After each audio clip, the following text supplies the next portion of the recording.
예, 오늘 본문 우리 히브리서 11장 우리 23절부터 27절 말씀을 중심으로 믿음으로 두려움을 극복한 사람들, 믿음으로 두려움을 극복한 사람들이라는 제목으로 우리 함께 은혜를 나누기를 원합니다. 믿음으로 무서움을 극복한 사람들, 두려움 또는 무서움을 극복한 사람들. 무서움을 가진 사람은 어떤 사람일까요? 눈이 큰 사람일까요? 간이 콩알만큼 작은 사람일까요? 두려움이 또는 무서움이 이렇게 들어오면 IQ가 떨어집니다. 그러니까 두려움이 많은 사람들은 생활에 지장을 초래합니다. 그래서 성경은 계속해서 뭐 하지 말라고요? 두려워하지 마라. 또 무서워하지 마라. 성경은 두려움의 영 또는 무서워하는 자의 영이라는 표현을 씁니다. 누가 우리를 두렵게 하고 무섭게 만들까요? 심한 그 두려움이나 무서움은 영적인 컨트롤을 받는 것입니다. 일평생 죄의 매 종노릇하는, 그게 무서워하는, 또 죽음을 무서워하는, 사람에게 있어서 이 두려움이나 무서움은 큰 영향을 끼칩니다. 그래서 저는 오늘 특별 저녁을 맞이해서 믿음으로 두려움을 이긴 사람들 라는 제목으로 함께 은혜를 나누길 원합니다.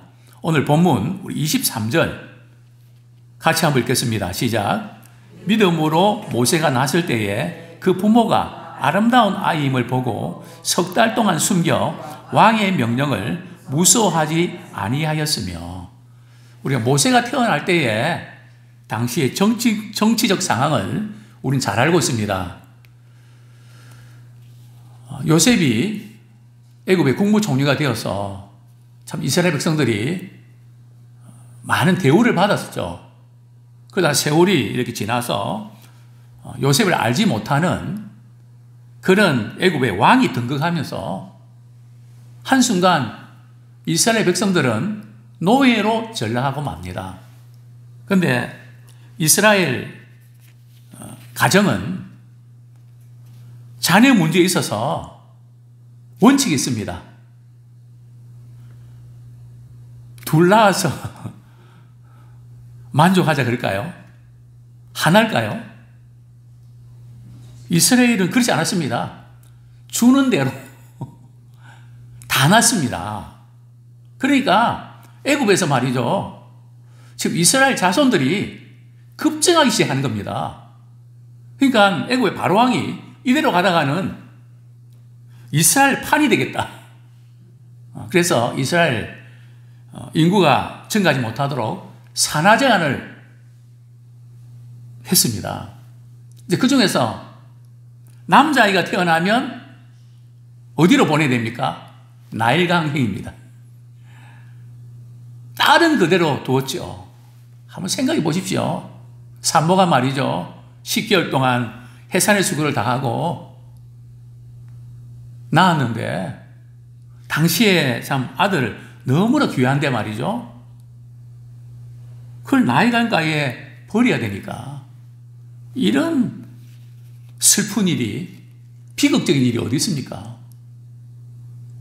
딸 낳았다 그러면 좋아하고 아들 낳았다 그러면 가슴이 철렁한, 자, 이런 시대에 모세가 태어나죠.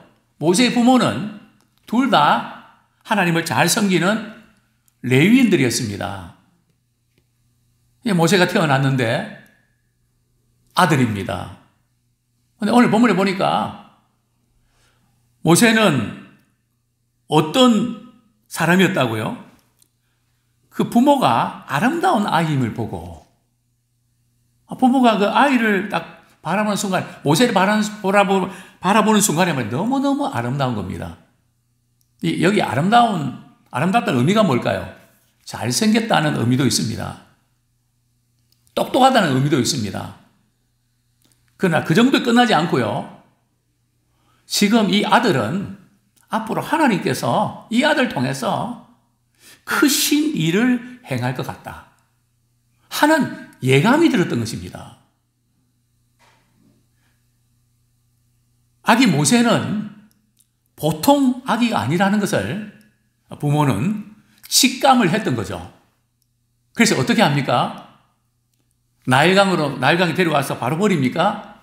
3개월 동안 숨겨서 이 아이를 키우는데요. 오늘 본문은 뭐라고 말씀하고 있습니까? 3달 동안 숨겨 왕의 명령을 무서워하지 아니했으며. 자, 모세의 부모는 누구의 명령을요? 바로 왕의 명령을. 지금 이스라엘 백성들은 노예입니다. 애굽의 식민지입니다.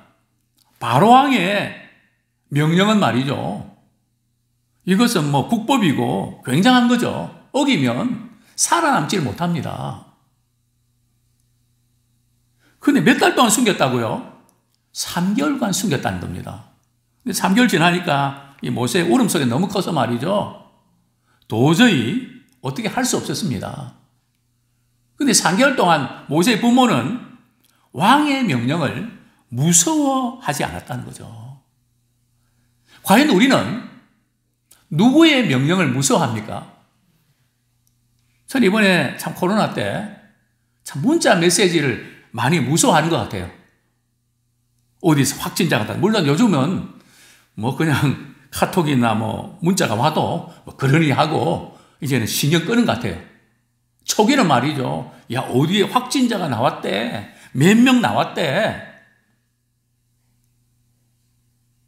사실 외국에는 이런 일이 없거든요. 저는 그런 점에서 좀 아쉬운 부분들이 확진자 나왔다 하지 말고, 좀 확진자가 나오지 않도록 미리 예고를 해야지.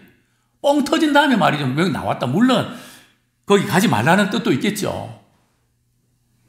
근데 괜히 어디 나왔다. 그러면 공포감만 조성해 주는 게 있거든요. 또 매스컴에서 또 얼마나 많이 떠들었습니까? 제가 오늘 병원에 가니까 그렇게 물어보더라고요. 근간에 중국에 다녀온 적 있습니까? 2주 동안. 그 다음에 또 묻는 게 있습니다. 어디요? 교회 다녀온 적이 있습니까? 왜 전철 다녀온 적이 있습니까? 묻지 않고. 왜 식당 다녀온 적 묻지 않고.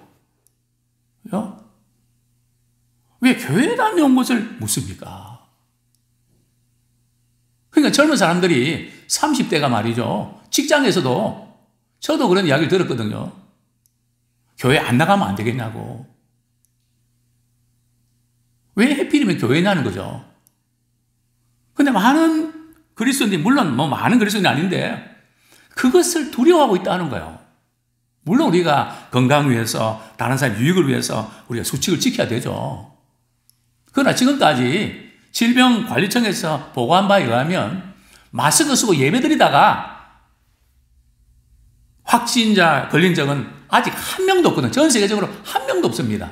질병관리청도 분명히 신했습니다. 그런데 왜 예배 인원을 제한합니까?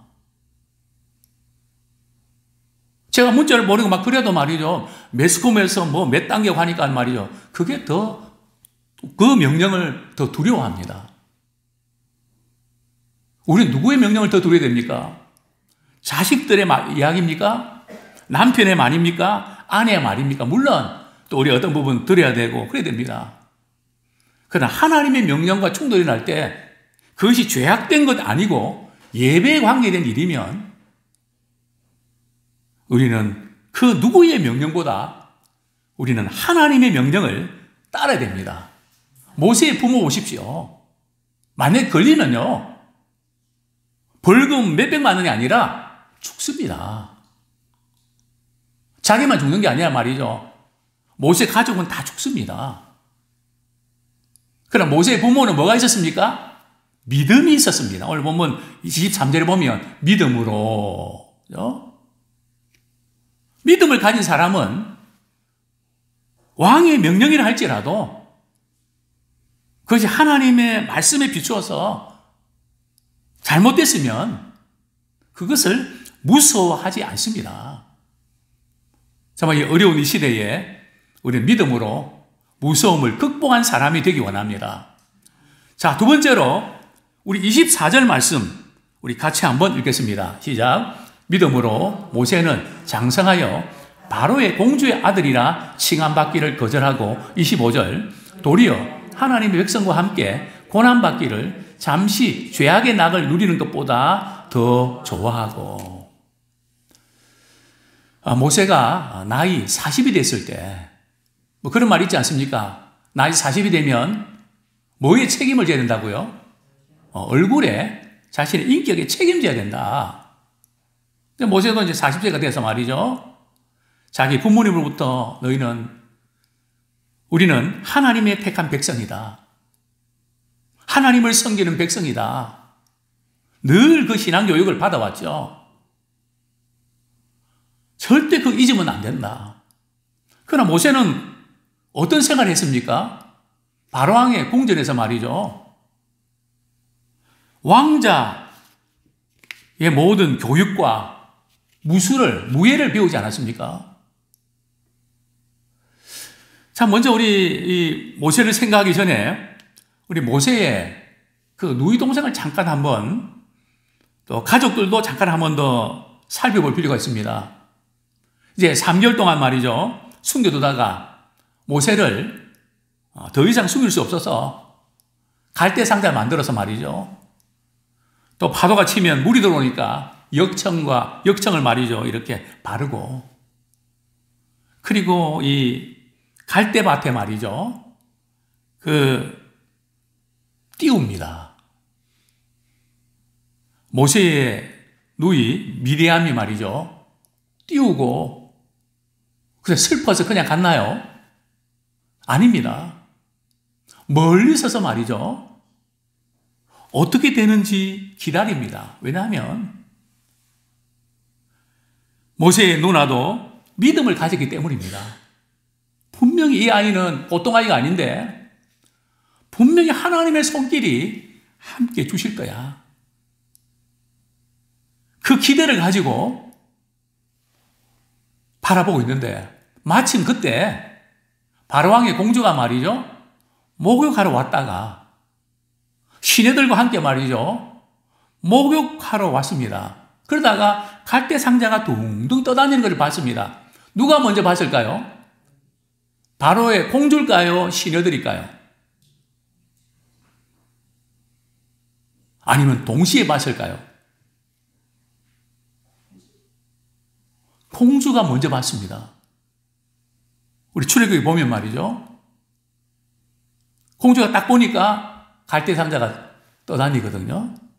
만약에 시녀들이 먼저 봤더라면 어떻게 했을까요? 그냥 지나쳤겠죠. 왜요? 히브리인 아이들이 날 강가에 떠다니는 것은 항상 있는 일이니까요. 대수롭지 않은 일이죠. 그냥 공주님한테 말이죠. 저 갈대 상자가 떠다니는데요. 이야기 안 하고 지나쳤을 겁니다. 근데 바로 이 공주가 말이죠. 시녀들에게 저기 가서 갈대 상자 한번 가져와봐. 그 시녀들이 가서 말이죠. 갈대 상자를 안아갖고 가져와서 열어보니까 모세가 말이죠. 그때 막 웁니다. 참 모세가 그때 우는 그 타이밍도 기가 막히고요.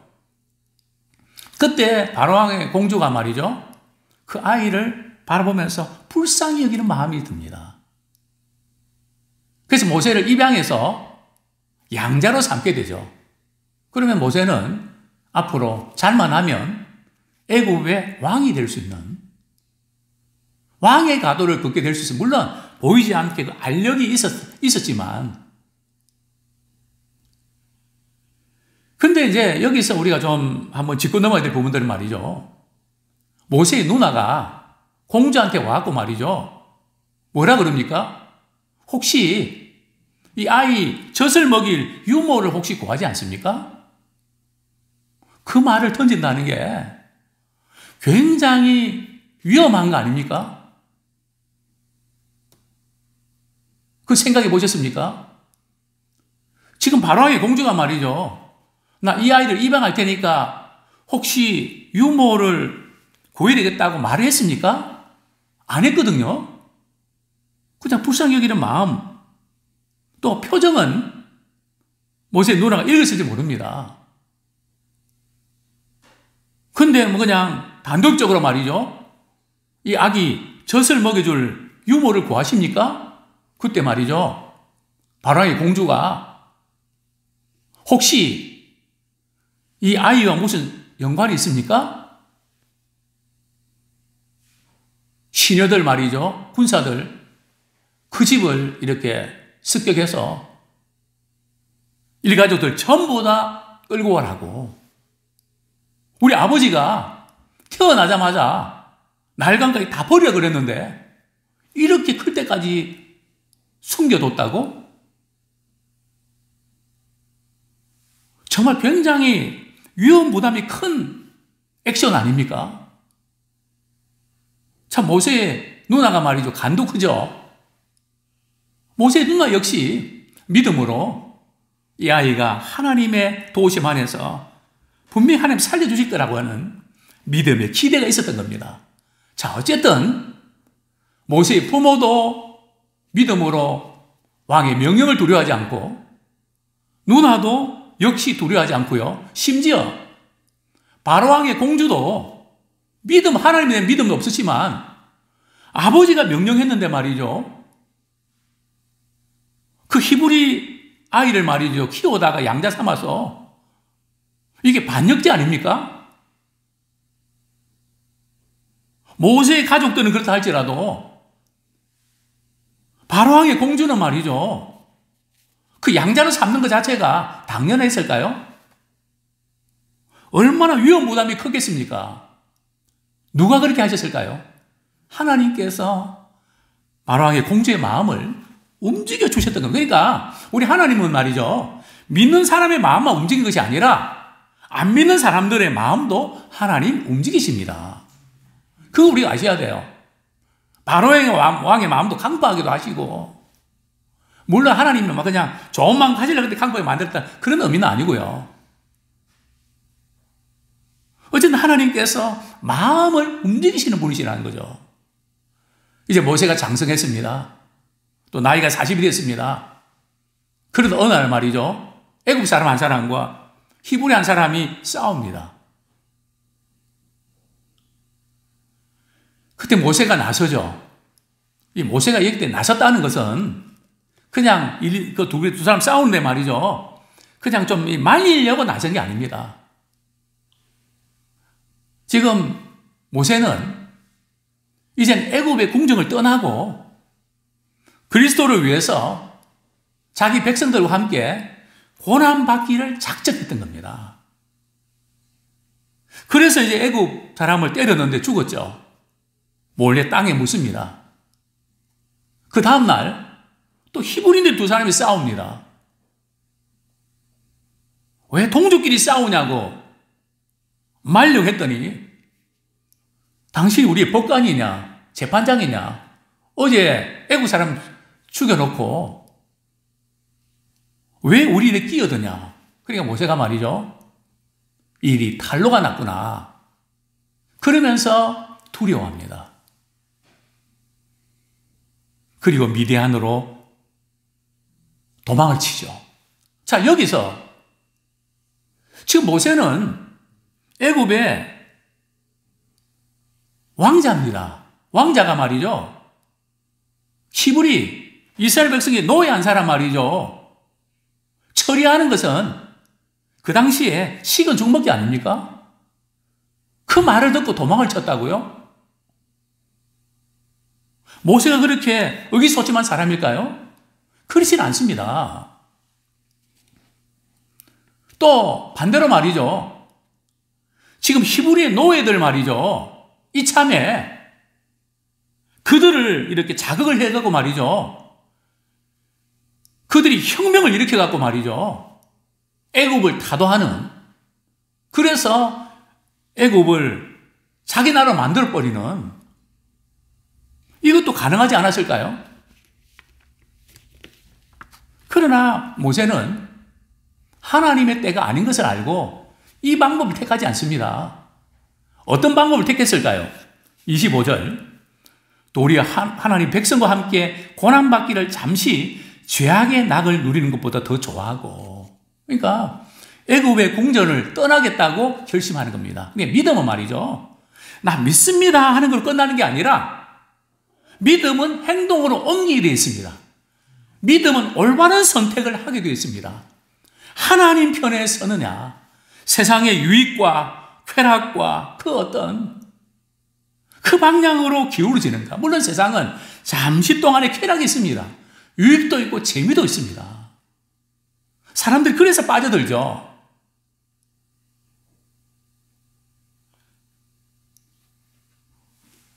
믿음은 선택입니다. 믿음은 계산입니다. 우리 믿음의 사람도 그냥 믿는 게 아니고요, 믿음의 사람도 계산할 줄 압니다. 내가 이것을 위해서 시간을 투자하고 물질을 투자하면 어떤 유익이 있는지, 또 우리가 영적인 것을 구하고 하나님을 기쁘시게 하는 일을 구하면 앞으로 어떻게 되는지 우리는 계산할 줄 압니다. 그래서 영원한 가치에 우리는 시간을 썼습니다. 물질도 썼습니다. 아브라함 보십시오.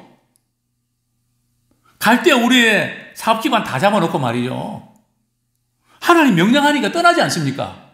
믿음을 가진 사람은 움직입니다. 노아를 보십시오. 방주를 지으라고 하는 하나님의 심판이 이제는 홍수로 나타난다는 걸 알고 노아는 뭘 합니까? 믿습니다, 믿습니다. 가만히 있나요? 아닙니다. 믿음을 가진 사람은 믿음의 일을 하게 되어 있습니다. 방주를 짓게 되는 거죠. 모세도 마찬가지입니다. 참 애굽의 궁전에서 좋은 시간 보내고 혜택을 누리며 그런 마음이 왜 없었겠습니까? 당시에 애굽은 강대국 아닙니까? 히브리 민족으로 말이죠, 정말 특별한 그런 혜택을 받은 사람 아닙니까? 그런데 그것을 버린다고요? 그 안에서 뭔가 하면 되지 않습니까? 그러나 그것을 택하지 않습니다. 왜냐하면 그것은 잠시니까요. 그러면서 25절 보면 도리어 하나님 백성과 함께 고난받기를 더 좋아하고, 자기 혼자 고난받는 게 아니라 믿음의 사람들과 함께 말이죠, 주님 때문에 고난받는 걸 더 좋아한다는 거죠. 근데 이것이 우리에게 너무 약합니다. 오늘 그리스도인들은 함께 고난받으면서 그들 견디고 믿음으로 교회를 세워가기보다는 피합니다. 근데 성경이 이렇게 말씀합니다.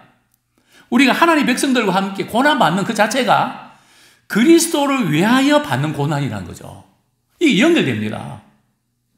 또 교회를 위해서 우리가 고난을 감수하는 것이 그리스도의 남은 고난에 참여하는 것입니다. 그러나 이 고난은 영원한 가치가 있습니다. 그래서 모세는 이렇게 고백합니다. 우리 27절 말씀 읽고 우리 말씀을 정리하겠습니다. 시작. 믿음으로 애굽을 떠나 왕의 노함을 무수하지 아니하고 곧 보이지 아니하는 자를 보는 것 같이 하여 참았으며. 자, 여기서 모세가 말이죠, 애굽을 떠났는데 모세는 애굽을 2번 떠나죠. 첫 번째는 언제 떠납니까? 애굽 사람 죽이고 말이죠, 일이 탄로가 났다 해서 미디안으로 도망을 치죠. 2번째는 언제입니까? 가시떨기 나무가 불을 붙는데 타지 않아서 말이죠, 그때 하나님께서 모세에게 이스라엘 백성 애굽에 탈출시키는 그 일에 쓰고 싶다고 말씀하시죠. 10가지 재앙 후에 모세는 애굽을 떠납니다. 여기에서 애굽을 떠난다는 의미는 2가지 의미를 다 내포하고 있는데, 제가 볼 때는 이 10가지 재앙 후에 애굽을 떠나는 그런 의미가 훨씬 더 가깝지 않나 하는 해석을 하게 됩니다. 그 10가지 재앙 내릴 때에 바로왕이 얼마나 화가 났던지 말이죠. 9번째 재앙 때는 모세 말이죠, 나 이제 너 얼굴도 보기 싫으니까 너 내 앞에 나타나면 너 죽일 거야. 다시는 내 앞에 나타나지 마. 얼마나 이 바로왕이 말이죠. 분노가 가득하든지. 모세라고 왕의 명령에 두렵지 않았을까요? 첫 번째 재앙, 두 번째 재앙이 내릴 때마다 말이죠. 모세는 그 해결하려고 또 약속 받아내려고 바로왕 앞에 갑니다. 바로왕은 강팍한 사람인데 말이죠. 부활을 시켜서 저 모세 칼로 베어버려. 말 한마디 하면 끝나는 거 아닙니까? 재앙을 내리고 백성들이 고통당하는데 열받는데 말이죠. 모세가 바로왕을 말이죠. 만날 때 얼마나 두렵겠습니까? 그런데도 모세는 바로왕이 분노를 터뜨려도 두려워하지 않았다는 거죠. 왜요? 인간의 감정적으로 두렵지 않았을까요? 아니죠. 모세는 무엇을 가졌으니까요? 믿음을 가졌으니까. 믿음이 뭡니까? 보이지 않는 하나님을 말이죠. 보는 것이 믿음입니다. 우리가 살 세상이 무섭고 미래가 무섭고 그럴 때가 있죠. 또 내가 병에 걸렸으면 어떡하지? 그게 또 두렵고 참 무서울 때가 있습니다. 그때마다 우리는 믿음, 보이지 않는 하나님을 믿음의 눈으로 바라보는 그 믿음을 가질 때 두려움이 사라집니다. 그래서 엄밀한 의미에서 두려움의 반대는 믿음입니다. 두려움과 무서움을 극복할 수 있는 것은 나 무서워하지 말아야지, 두려워하지 말아야지. 그러면 더 무서워하고 더 두려워하게 됩니다. 나는 내 하나님이니 내가 너와 함께 하겠다는 하나님의 약속. 그것 때문에 모세는 힘들지만 인내할 수 있었습니다. 참을 수 있었습니다. 아무쪼록 우리는 믿음으로 세상의 두려움을, 무서움을 이기는 자가 되기 원합니다. 사람을 두려워하지 마십시오. 자녀들도 두려워하지 마십시오. 물론 우리가 예의는 갖추되 사람을 두려워하면 어디에 든다고요? 올무에 걸려듭니다. 그 비를 맞춰주고 또 뇌물을 갖다 주고 그렇게 하면 안 되는데 죄를 짓게 됩니다. 정말 우리는 두려움의 대상을 바로 알아야 됩니다. 우리가 두려울 대상은 하나님 한 분밖에 없습니다. 다른 어떤 사람, 그 누구도 두려워하지 마십시오. 무서워하지 마십시오. 성경 말씀 제가 한 구절 읽고 말씀 맺겠습니다. 히브리서 13장 5절 6절. 그가 친히 말씀하시기를 내가 결코 너희를 버리지 아니하고 너희를 떠나지 아니하리라 하셨느니라. 그러므로 우리가 담대히 말하되 주는 나를 돕는 이시니 내가 무서워하지 아니하겠노라. 사람이 내게 어찌하리요 하노라. 주는 나를 돕는 이시니 내가 무서워하지 아니하겠노라. 사람이 내게 어찌하리요. 우리 믿음으로 모든 두려움과 무서움을 능히 극복하는 믿음의 사람 되기를 축원합니다.